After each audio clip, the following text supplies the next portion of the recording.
ओम सदाशिवसमारंभां शंकराचार्यमध्यमाम् अस्मदाचार्यपर्यन्तां वन्दे गुरुपरम्परां वाक्यकारं वररुचिं भाष्यकारं पतञ्जलिं पाणिनिं सूत्रकारं च प्रणतोऽस्मि मुनित्रयम्। मित्राणि नमो नमः। आइए आपका स्वागत है। मित्रों, हम पढ़ रहे हैं तत्पुरुष समास को। आज हमें इस समास के अंतर्गत पढ़ना है नए तत्पुरुष। तो आज हम इसके अंतर्गत 3 सूत्रों को पढ़ने वाले हैं, जिसमें से पहला सूत्र है नय, दूसरा है नलोको नयः और तीसरा सूत्र है तस्मान्नुटचि।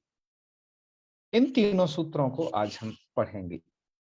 लघु सिद्धांत कौमुदी में नए तत्पुरुष के मात्र यही सूत्र दिए गए हैं और साथ में आज हम ये भी स्थल पढ़ेंगे कि नए समास जो 2 तरीके से विधान किया गया है, हलादी शब्दों के उदाहरण और अजादी शब्दों के उदाहरण के रूप में, इन दोनों चीजों को पढ़ेंगे। और आप प्रायः नए को इस तरीके से समझते होंगे कि जिसके आगे अ लग गया, जैसे न ब्राह्मण थी अब्राह्मण। तो बात शुरुआत में अ लग जाने से तो क्या ये हर कोई नए समास होता है?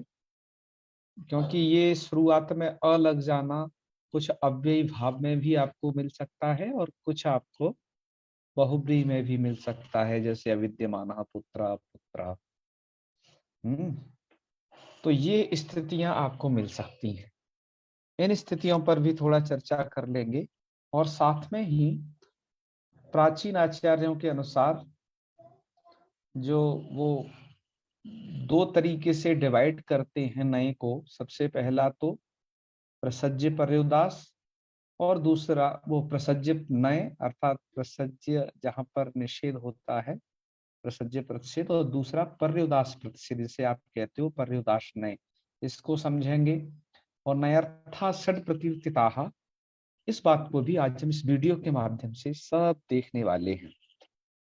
तो हम आरंभ करते हैं नए समास विधायक सूत्र से। मित्रों, नए समास विधान करने के लिए जो सूत्र है वो सूत्र है नए। मुझे ऐसे सूत्र बहुत अच्छे लगे जो वही समास विधान कर देते थे। जैसे एक षष्ठी सूत्र था, बस वो षष्ठी समास कर देता था, कोई शर्त नहीं थी। ऐसे ही नए के साथ में ये समास विधान किया जा रहा है। आप यहाँ पर देखें तो कुछ इस तरीके से इसे कर लेना चाहिए कि एक साइड में तो यहाँ पर रहेगा नए, और हम कहें कि दूसरे साइड में इसके जो रहेगा वो रहेगा समर्थ सुबंत। तो ये नए का जो समास विधान किया जा रहा है वो किसी भी समर्थ सुबंत के साथ में विधान किया जा सकेगा। आप इसको डायग्राम से ऐसे समझे रहे। अतः सूत्रार्थ यही होता है कि नय सोपासः समस्यते, अर्थात अव्यय प्रकरण में नय नायौ, न अलग अव्यय पढ़ा गया है और नय अलग अव्यय पढ़ा गया है। तो उसमें से जो नए नाम का अव्यय है उसके साथ में होता है, उसके साथ समर्थ सुबंत, अर्थात नय इस अव्यय का किसी भी समर्थ सुबंत के साथ समास हो जाता है। अतः सुपासः समस्यते, अर्थात कस्यापि है समर्थ सुबंतेन सह समस्यते नय इति अव्ययम्। तो समस्यते अर्थात वह जो समास होता है वो तत्पुरुष संज्ञक होता है मित्रों, और ये नए का तत्पुरुष है। अतः इसको हम कह देते हैं नए तत्पुरुष है। ये इसके नामकरण के पीछे का कारण है। अब ऐसी कंडीशन समझते हैं कि ये कहाँ बन रही है। तो जैसे देखिए, अलौकिक विग्रह करते वक्त ध्यान दें, वो ऐसा ही रहेगा न ब्राह्मण। जब आप लौकिक विग्रह करते हैं तो नय, क्योंकि नय तो अव्यय है, उससे विभक्ति उत्पत्ति आप मत करिए, कर देंगे तो कोई लाभ नहीं। अव्यय आप सुबह बैठा हुआ है, वो वहां पर वो निर्विभक्ति को से रखिए। तो नय अग्रे ब्राह्मण सु, ऐसी स्थिति होगी। अब आप ये इसी कंडीशन में नए सूत्र को लगाइएगा, इस लौकिक विग्रह नहीं, वो अलौकिक विग्रह में नए ब्राह्मण सु।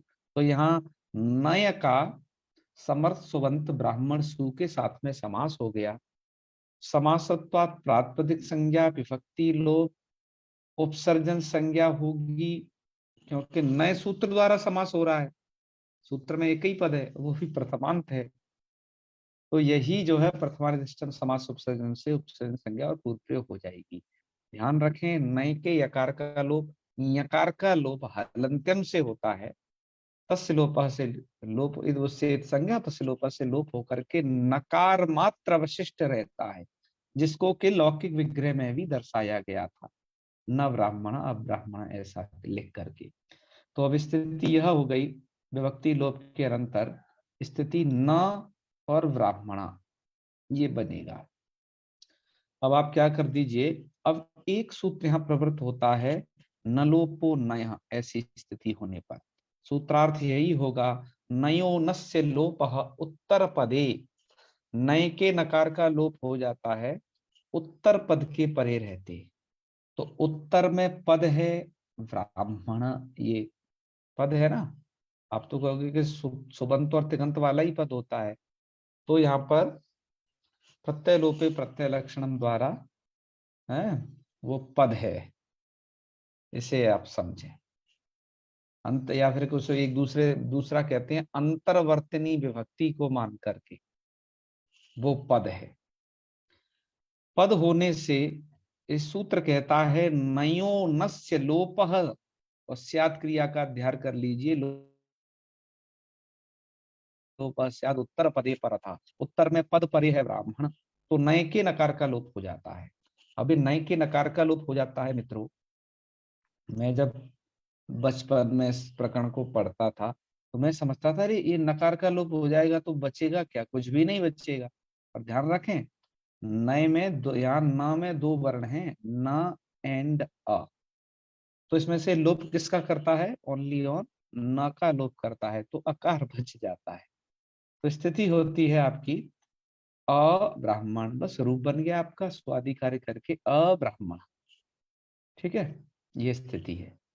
तो इसी तरीके से जो और हलादी शब्द होंगे, आप विग्रह यही रखिएगा, जैसे लौकिक विग्रह इसी टाइप का रहेगा कि जैसे न ज्ञ, यहाँ पर क्या करिए, नय और ज्ञ प्लस सु, ज्ञ माने जानने वाला, तो न ज्ञ इति क्या बन जाएगा, नय के नकार का लोप हो जाएगा। ध्यान रखें, कब, उत्तर पद के परे रहते, उत्तर में पद हमेशा रहेगा ही, तो नय के नकार का ये लोप रहेगा ही, अकार मात्र शेष रहेगा, तो इनके आगे अ जुड़ता चला जाएगा, न ज्ञ इति अज्ञ। भर्तृहरि जी लिखते हैं, अज्ञ सुखमाराध्य सुखतरम आराध्यते विशेषज्ञ, ज्ञान लव दुर्विदग्धुम ब्रह्मापि तम नरम नरंजय। तो अज्ञ, ठीक है। और जैसे न साधु तो असाधु बना लीजिएगा, न रोगी अरोगी, न पंडितः इति अपंडितः, न धर्मः इति अधर्मः, न सारः इति असारः, न विवेकः इति अविवेकः, न ज्ञानम् इति अज्ञानम्, न भावः इति अभावः, न शोकः इति अशोकः। ये आपने बना लीजिए। तो यहाँ पर बस एक ही बात ध्यान रखनी है कि यहाँ जो न के बाद उत्तर पद के रूप में स्थित है, वो सभी का सभी पद कैसा है, हलादी है, हलादी, इसलिए हमने लिखा है यहाँ हलादी शब्दोदाहरण। क्योंकि जब आजादी होता है कोई पद, तो वहां पर होते हैं कुछ विशेष कार्य, वो विशेष कार्य क्या है आइए जानते हैं। हमें बनाना है अनस्वः प्रयोग। अब यहाँ पर अनस्वः में जो ये आकार है अश्व का, ये क्या है, ये आजादी उत्तर पद के रूप में स्थित है हमारे पास, अश्वः शब्द अकार आदि में है, ऐसा जो है पूरा पद हो जाएगा अश्वः, तो हम इसे बोलेंगे ये आजादी उत्तर पद है। आजादी उत्तर पदों को कुछ कार्य विधान किया जा रहा है, तो सबसे पहले नॉर्मल तरीके से जैसे इसकी आपने प्रक्रिया देखी, वही प्रक्रिया इसकी होगी। न अश्वः इति लौकिक विग्रहे नय अश्वसु इति अलौकिक विग्रहे, अलौकिक विग्रहे एव नलो नय इति सूत्रेण समासे, समासे कृते सति सुपो धातु प्रातिपदिकयो समासत्वात् प्रातिपदिक संज्ञायाम प्रातिपदिकत्वात् विभक्ति लोपे न अश्व इति स्थिति। ततः नलोपो नयः इति सूत्रेण अत्र नयः नकारस्य लोपे कृते अकार मात्रम अवशिष्यते अ अश्व इति स्थिते। अब यहीं पर कार्य आरंभ होता है तसमान नुडची, क्योंकि अश्व अजादी उत्तर पद में है, तो जब कोई शब्द अजादी होगा तो आपको एक यह प्रक्रिया करनी होगी वहां, तसमान नुडची ये प्रक्रिया। सूत्रार्थ क्या है? सूत्रार्थ यही है कि लुप्त नकारात नयः, लुप्त नकार वाले नय से परे, तो यस है कंडीशन, ये नय का ही आकार है जो है जिसमें से नकार लुप्त हो गया है, तो लुप्त नकारात नयः ऐसा बचा हुआ है आकार मात्र, उससे उत्तर पदस्य अजादे नुडागम, अजादि उत्तर पद परे हो, तो अजादि उत्तर पदे वर्तते अश्व इति, तस्य नुडागम भवति, तो नुडागम उसका आदि अवयव बनेगा क्योंकि उसको विधान किया जा रहा है। तो टित्वात् आद्यन्तौ टकितौ इति सूत्रेण नुटः नकारः आदौ तिष्ठति अश्व शब्दस्य आदौ, तेन इयं स्थिति भवति अ नुट अश्वः। और ये बात पूरी दुनिया जानती है कि नुट में टकार और उकार संज्ञक है, टकार हलंत्यम से उकार उपदेश से जनुनासिक से अकार नकार मात्र शेष रहता है, तो स्थिति आपकी बन जाती है अ न अश्व। मुझे न इसी साइड में लिखना चाहिए था जिससे कि ये अश्व को विधान किया गया है, आपको और भी स्पष्ट रहता, मैं इसे आगे सही कर दूंगा। तो अब वर्ण सम्मेलन जब आप करेंगे तो बन जाएगा अनस्व, ठीक है, न अश्व इति अनस्व। आप बस एक शॉर्ट तरीका याद रखें आजादियों के लिए, जैसे न ब्राह्मण, तो यहाँ तो आप अ शुरू में जोड़ करके अब्राह्मण बनाते थे, न अश्व, यहाँ पर आप अन जोड़ करके रूप बना लीजिए, अन जोड़ करके, जैसे न अश्व इति अनस्व, न अद्यतनम इति अनद्यतनम। लेकिन ये प्रक्रिया होती किस सूत्र से है? तस्मान नुडची, इसको याद रखना। न आत्मा इति अनात्मा, न आर्यः इति अनार्यः, न ईश्वरः इति अनीश्वरः, न उत्साह इति अनुत्साह, न एकः इति अनेकः, ये सब बनेंगे ना? यस। अब बात आई कि एक शब्द बनता है नई कथा, नई कथा इत्यादि, तो उसके लिए मूल कार्य कुछ लिख रहे हैं कि नई कथा में क्या हुआ है। तो नई कथा में इन्हें ऐसा लग रहा है कि न प्लस एक कथा, और यहां पर नए के नकार का यदि लोप होता, ध्यान दीजिए, नए के नकार का लोप होता है इसका, तो अकार मात्र शेष रहता, तो स्थिति ये होती अ और प्लस एक अधा, फिर क्या होता?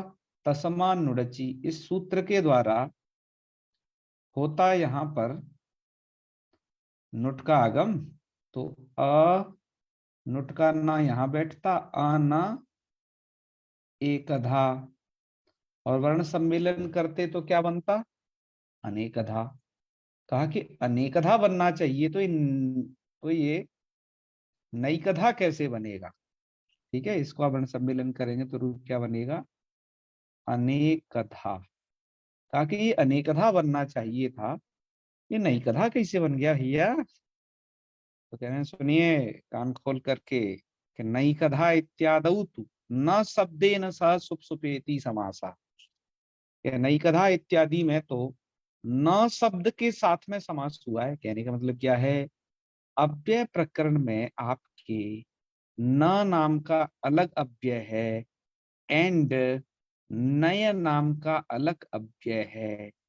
तो नैकधा में जो है वो ये है, न शब्द के साथ में समास है। जो ये कह रहे हैं नैकधा इत्यादि तू न शब्दे न सह, तो कौन सा समास है? नए समास है क्या? नहीं, नए समास तो ओनली ऑन नए के साथ में ही होगा, जहां पर न अव्यय होगा। तो न के साथ में कौन सा समास कर दिया? नए कदा इति। अरे भैया सुपसुपा है ना जिंदाबाद, जहाँ कोई नहीं वहां सुपसुपा जिंदाबाद। तो सुपसुपा कौन सा है भैया?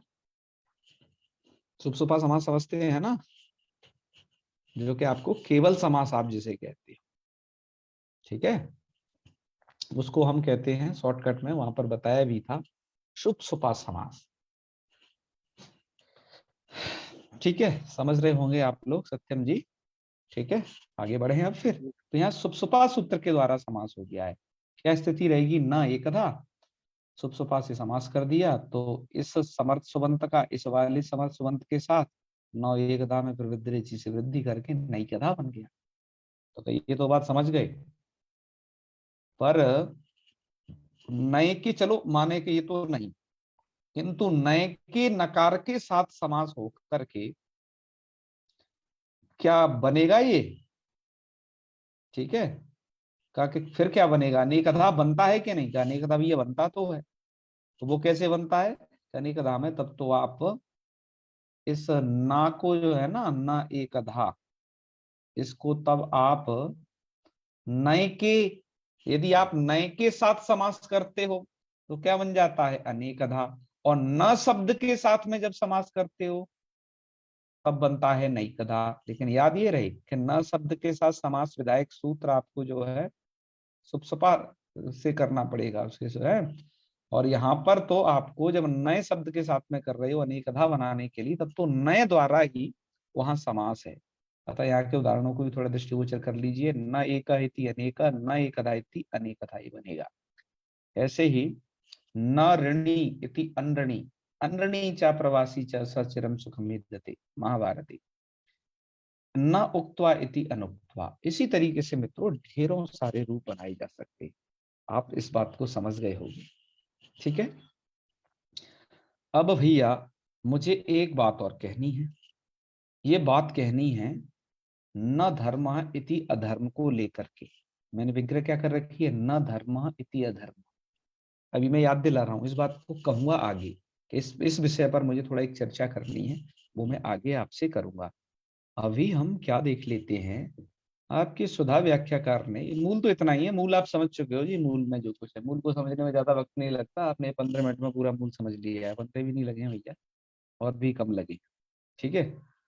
तो अब स्थिति यह है, आगे की कुछ आपको बात बताते हैं जी। ये सुधा व्याख्याकार या क्या व्याख्या कर रहे हैं, इनको भी समझ लिया जावे। थोड़ा इन्होंने रूप सिद्धि वगैरह कुछ दी है, आइए कैसे कैसे दी है। कहीं कुछ अन्य विसंगति तो नहीं है? अस्माभिः यत् पाठितम ततो भिन्नम तु न उक्तम। चलिए, तो क्या कहते हैं ये विद्वान, इनको आप देखिए। यहाँ से थोड़ा और जूम कर लेते हैं, बिल्कुल एकदम स्क्रीन पर ला लेते हैं, जिससे चश्मा वालों को भी दिक्कत ना हो। भैया सबका ध्यान रखना पड़ता है, हमारे साथ सब प्रकार के पाठक जुड़े हैं। तो ये न लोपो न है इत्यादि का व्याख्यान चल रहा है, षष्ठीगम पदम, इनसे अभी आपको कोई ज्यादा मतलब नहीं। जब आप केवल व्याकरण ही व्याकरण पढ़ें तब इन सबको ध्यान रखें। और जी अलु उत्तर पदी से उत्तर पदी वगैरह की अनुवृत्ति सब आ रही है, ठीक है, सूत्रार्थ कर लेना। अब ब्राह्मण देखिए कैसे लिख रहे हैं, न ब्राह्मण शु, ठीक है, ये इन्होंने कर दिया इसका लौकिक विग्रह। नय इति समासे सुपो धातु प्राकृत सुपो लुकी नय पूर्व निपाते न लोपो न इति न लोपे। अब ब्राह्मण इति जाते तस्माद विभक्ति कार्य सिद्धम।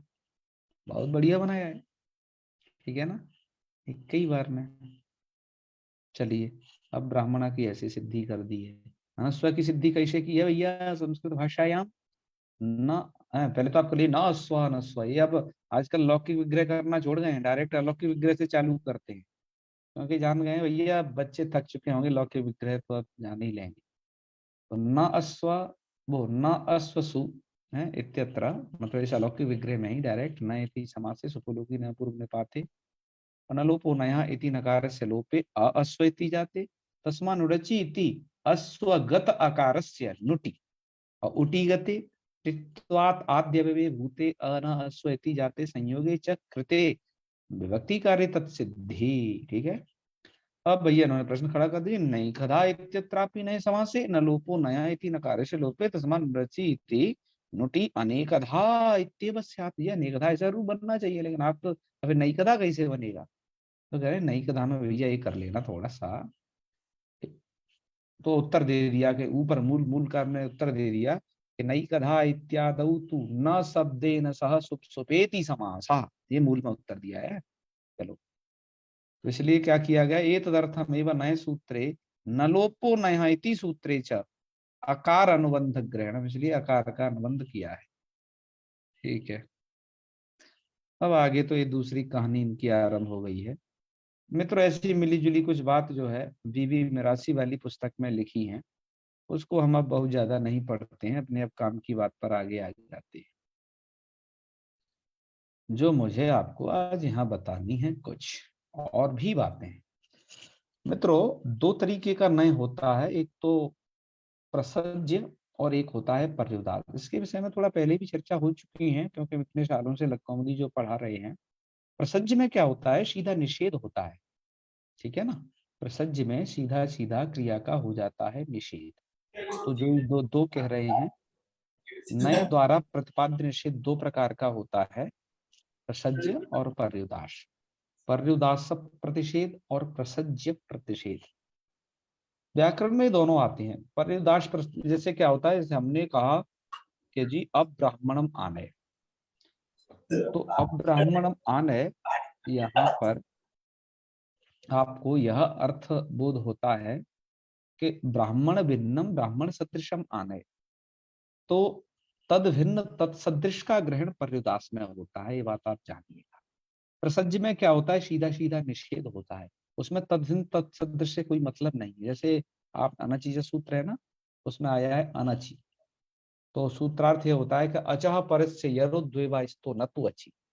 ऐसा नहीं कि अच भिन्न अच सदृश में के परे रहते हैं तो वहां पर ऐसा अर्थ नहीं किया जाता है, इसलिए ऐसे स्थलों पर प्रसज्य प्रतिषेध माना जाता है।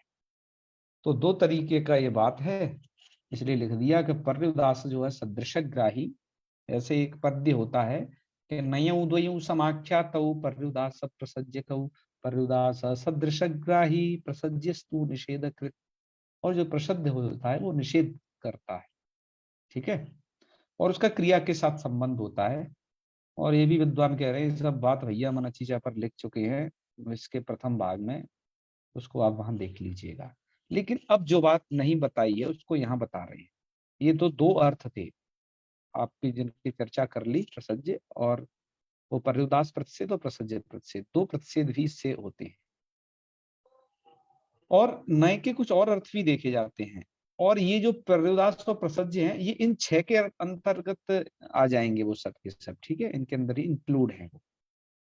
जैसे यहाँ पर पद्य बताया जा रहा है, ये बड़ा ही प्रसिद्ध पद्य है, इसके विषय में अर्थात सिद्ध कई बार आपके परीक्षाओं में भी पूछ लेता है कि तत्सादृश्यम अभावश्च तदन्यत्वं तदल्पता अप्राशस्त्यम विरोधश्च नयर्थाः षड प्रकीर्तिताः। हो गए ना छह, ये छह अर्थ हैं।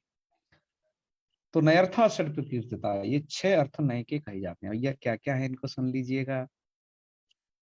ये हैं ये कि तत्सादृश्य, कि सादृश्य अर्थ की प्रतीति होती है। तो ये सादृश्य जो अर्थ समझ रहे हो ना, ये परिदास हो गया, इसमें परिदास आ गया।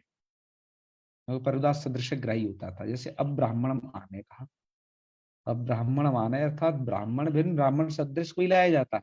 ठीक है। तो यहाँ पर तत्सदृश क्षत्रिय आदि को मनुष्य के रूप में उपस्थित किया जाता है। ये नहीं कि किसी लोष्ट को, अर्थात किसी पत्थर के टुकड़े को उठा के दे दोगे, ये लो ये लीजिए अब ब्राह्मण है, वो भी अब ब्राह्मण, लेकिन तद भिन्न तत्सदृश लाना होता है। तो अब ब्राह्मण आने पर हम तद भिन्न तत्सदृश किसी क्षत्रिय आदि को उपस्थित करते हैं। ठीक है। ये हो गया तत्सादृश्यम का उदाहरण। आगे भी इन्होंने दिए हैं ये। भैया छोटे काय हो रहे हो, आगे बढ़ो। दूसरा है तत्सादृश्यम और अभावश्च। दूसरा है अभाव। अभाव को आप कह सकते हो क्या, निषेध है ना, प्रसज्य जहां पर आता है। अभाव में नय के साथ प्रयुक्त पद के अर्थ का अभाव होता है। जैसे यथा अविघ्नमस्तु। अविघ्नमस्तु ये नहीं कि विघ्न सदृश और विघ्न भिन्न और विघ्न सदृश कोई छोटा मोटा विघ्न ला करके उपस्थित कर दे। अविघ्नम का मतलब है बिल्कुल विघ्न का अभाव। ऐसे ही अपापमस्तु, बिल्कुल पापों का अभाव। ठीक है, तो अभाव अर्थ भी होता है। तो आपने ये दोनों देखे, यही दोनों चीजें क्रमशः होती थी पर्युदास में और प्रसज्य में। तो दो अर्थ हो गई। अब तीसरे अर्थ को देखिए, तदन्यत्वम। ये तदन्यत्व भी होता है। वैसे ये जो है पर्युदास का ये टुकड़ा है। पर तदन्यत्व में क्या होता है कि नए के साथ प्रयुक्त जो पदार्थ है उससे इतर का ग्रहण होता है। जैसे हम कहें अनस्वम प्राणिनम आने, अश्व भिन्न किसी प्राणी को लाओ। जैसे हम ब्राह्मणम कहते थे ना, वैसे अनस्व भिन्नम प्राणिनम आने, तो हम क्या करते हैं, अश्व से भिन्न प्राणी गर्दभ लाया जा सकता है, खच्चर लाया जा सकता है, जो उसकी जाति वाले हैं, अनस्वम प्राणिनम आने, तो उन्हें वो ले दिए जाते हैं यहाँ पर। अर्थात उसमें अश्व से भिन्न की उपस्थिति करानी पड़ती है, इतने में ही तात्पर्य है। चलिए, इसके बाद तदल्पता। तदल्पता का है कि नय के साथ जो प्रयुक्त पद होगा उसके अर्थ की अल्पता। अल्पता जैसे यहां पर अनुदरा कन्या, अनुदरा में देखिए न उदरा इति अनुदरा, ऐसा अर्थ होता है ना कहीं कहीं, न उदरा, अर्थात जिसके उदर नहीं है ऐसी कन्या। क्या अर्थ किए हैं, उदर रहित कन्या। तो अनुदरा कन्या, तो उदर रहित कौन होता है, उदर रहित तो उदर तो सबके ही होता है। तो अनुदरा कन्या का क्या है मतलब कि यहाँ पर अल्प उदर वाली कन्या, अल्पता अर्थ का यहाँ पर अल्पता की बात की जा रही है ना। तो इससे नए से यहाँ पर, नए के नकार से यहाँ पर अल्पता व्यक्त हो रही है। अर्थात नए की, उसकी उदर की अल्पता, कहने का मतलब है स्लिम बॉडी वाली कन्या जो आजकल प्रचलन में है। तो ये है अनुदरा कन्या का मतलब। चलिए, इसके बाद है अप्राशस्त्यम। अप्राशस्त्य भी नए का अर्थ होता है, नए का जिसके साथ जुड़ता है। जैसे ये अब्राह्मण, अब्राह्मण का मतलब जो प्रशस्त ब्राह्मण नहीं है। तो भाष्यकार ने कहा है अब्राह्मणोयम यस तिष्ठन मूत्रयति। जो अब अब्राह्मण है वह जो खड़े खड़े लव शंका करता है, ठीक है, वो निंदित ब्राह्मण है, अब्राह्मण। वो अप्राशस्त अर्थात जिसमें प्रशस्तता नहीं है, अर्थात निंदित है। तो ये है उदाहरण आपके अप्राशस्त का, कि नए का अर्थ अप्राशस्त भी होता है। जैसे अपसवो वा अन्य गोभ्य, अर्थात गो और अश्व से अन्य जो पशु हैं वो अपसवा हैं। अपसवा का मतलब क्या है, ये तैतृय ब्राह्मण का वाक्य है कि उसमें उनकी अपेक्षा कम प्राशस्त्य है, क्योंकि गो अश्व हुए और अजा हुए ये याज्ञीय पशु हैं। इसके अलावा और जो अन्य हैं उनमें कम प्राशस्त्य है। तो ये प्राशस्त्य अर्थ भी देखा गया। और एक हुआ आपका विरोध अर्थ। छठवां अर्थ क्या है, विरोध। विरोध अर्थ भी नए का होता है। जैसे हम कहते हैं अधर्म। अधर्म का मतलब क्या है, मैं फिर इस बात को अब मैं दोबारा कर रहा हूं, पहले एक बार थोड़ा सा निर्देश आपको दिया था। न धर्म, इसको तो हटाओ, ऐसे लिखो न धर्म। तो न धर्म ये क्या रहेगा, ये रहेगा इसका लौकिक विग्रह, ठीक है जी। तो न धर्म का अर्थ क्या होगा, यहाँ जो नय का अर्थ है वो है विरोध। इसका मतलब क्या होगा, अधर्म जब प्रयोग हो गया तो यानी धर्म विरुद्ध वो है अधर्म, ठीक है। तो ऐसे ही न सुरः इति असुरा, इसका मतलब जो सुर अर्थात देवताओं से विरुद्ध हैं, विरोध है उनका, वो है असुर। मित्रों, यहाँ पर हम इस चर्चा को इसलिए थोड़ा सा किए द्वारा से कि विरोध अर्थ नय का होता है। कई विद्वान यहाँ पर क्या समझ बैठते हैं, वो न धर्म ऐसा लौकिक विग्रह न करके वो ऐसा विग्रह करते हैं अधर्म जैसे पदों का।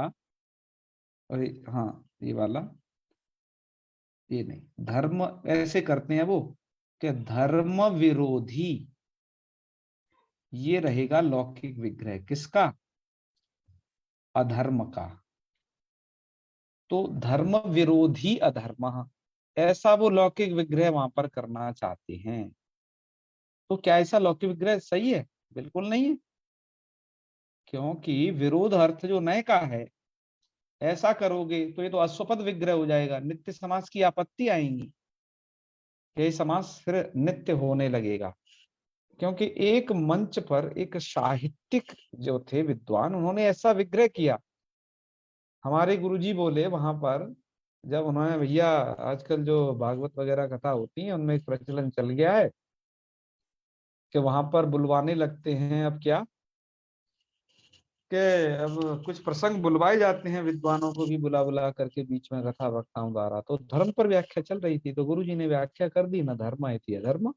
साहित्यिक थे विद्वान, और उन विद्वान को आप सब जानते हो, क्योंकि अब वो आजकल बहुत हाईलाइट हो गए अनिरुद्ध जी के प्रकरण से, अनिरुद्धाचार्य जी के प्रकरण से, राम राम कृपाल कृपालु त्रिपाठी। त्रिपाठी जी। तो वो बड़े हाईलाइट हो गए, उन्होंने उन्हें टोक दिया कि अरे ये कैसा है, न धर्म इति अधर्म। तो गुरुजी ने उन्हें समझाया, पर कुछ लोग समझाने से मानते नहीं है। उन्हें आप लोग ही बता सकते हैं, बस मनवाना तो उनके ऊपर निर्भर है। वो कह रहे कि नहीं, धर्म विरोधी अधर्म, ऐसा विग्रह करिए। तो खैर, इस बार हमारे एक दूसरे वृंदावन के गुरुजी से वृंदावन की घटना है, तो वहां पर राजा राम गुरुजी थे, उन्होंने कहा कि नहीं, आप जो कह रहे हैं वो दरअसल अर्थ को कह रहे हैं, कि विरोध तो उसका एक अर्थ है, विग्रह तो आपको वही करनी होगी, ना धर्म इति अधर्म। हाँ, अर्थ उसका ये होगा कि धर्म विरोधी, क्योंकि नय का अर्थ यहाँ पर विरोध है।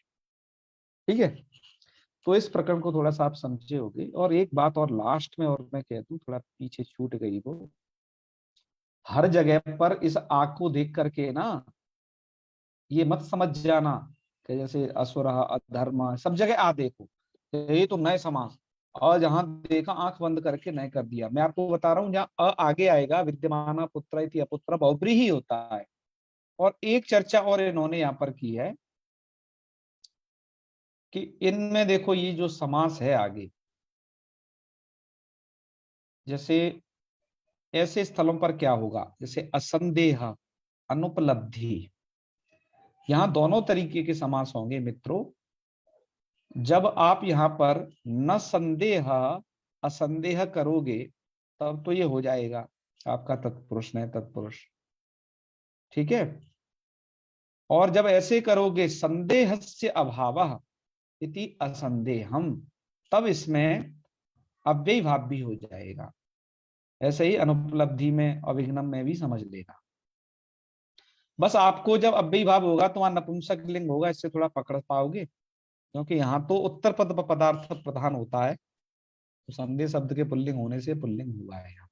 पर देखो अर्थ एक जैसा है दोनों का, अर्थ में अंतर नहीं है। तो ये आकार के आदि में लगता है, तो इस तरीके से आपको कुछ दिक्कत आ सकती है पहचानने में, लेकिन इससे आप उसे अलग अलग पहचानिएगा। तो एक तो ये बात थी। और सरोज जी कुछ कहना चाह रहे हैं, एक बात और मुझे बतानी है, कह लीजिए। जी सर। सर असंदेह कैसे तत्पुरुष समास हुआ? असंदेह में तत्पुरुष का मतलब ये नए तत्पुरुष नहीं होगा क्या, न संदेह थी संदेह, जैसे न ब्राह्मण थी ब्राह्मण होता है वैसे। और सर नए तत्पुरुष? जब हम तत्पुरुष कह रहे हैं भैया, वो नए तत्पुरुष ही, उसी का भेद है ना, इसलिए हम नए के साथ तत्पुरुष, नए समास, इसको नए कह देते हैं, लेकिन पूरा नाम क्या है, नए तत्पुरुष। वीडियो की हेडिंग में भी इसलिए वही डाला है, ठीक है, उससे भ्रमित नहीं हुई है, क्योंकि आप सही प्रक्रिया पूर्वक पढ़ रहे हैं, अब भ्रम स्थल नहीं बचने चाहिए। चलिए आगे बढ़ते हैं। हाँ, एकधा नईकधा इनकी बात चल रही थी कि देखो नए के नकार के साथ में भी अन्य समास देखे जाते हैं। वो नए के नकार के साथ में नहीं, एक अलग से नकार है ना, न नाम का एक अव्यय नए से अतिरिक्त, उसके साथ भी और समास हैं जिनका आप पराया प्रयोग करते हो। जैसे मैं आपको बताऊं, न चिरम इति न चिरम, उसमें न पूरा शेष रहता है।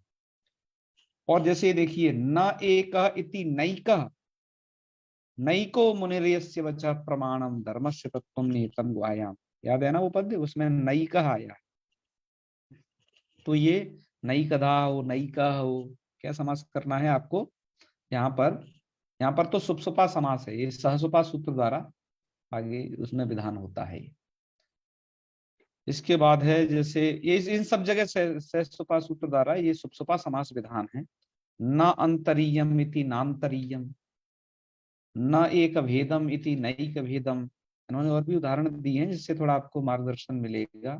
न सुकरम न सम्मता इति असम्मता है। तो इस तरीके से ये उदाहरण रहे आपको।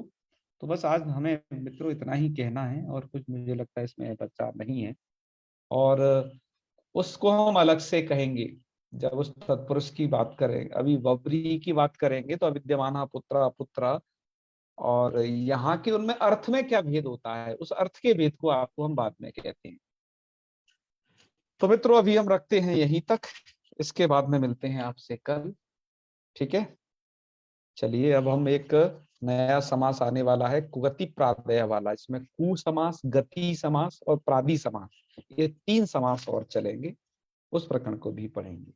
चलिए, ओम सर्वे भवन्तु सुखिनः, सर्वे सन्तु निरामयाः, सर्वे भद्राणि पश्यन्तु, मा कश्चित् दुःखभाग् भवेत्। ओम शांति शांति शांति। सर्वेभ्यो नमो नमः। शुभ रात्रि। प्रणमामि। प्रणाम सर। जी जी, हर हर महादेव। नमो नमः आचार्य।